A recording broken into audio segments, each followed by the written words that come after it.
Welcome to the Rim Break Rodeo. We hope this video helps. You start by confirming hardware and securing a legitimate Mac OS installer.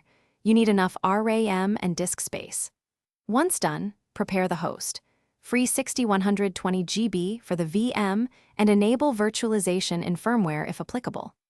Next, obtain the correct installer image and the virtualization application that officially supports Mac OS. Make sure to name partitions and allocate CPU cores conservatively so the host remains responsive. These steps set the foundation.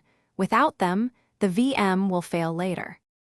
You now create the virtual machine and tailor resources to Mac OS needs.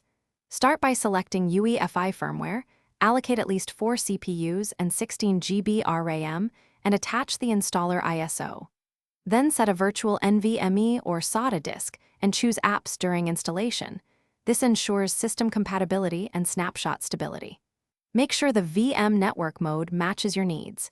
NAT for simplicity, bridged for local network visibility.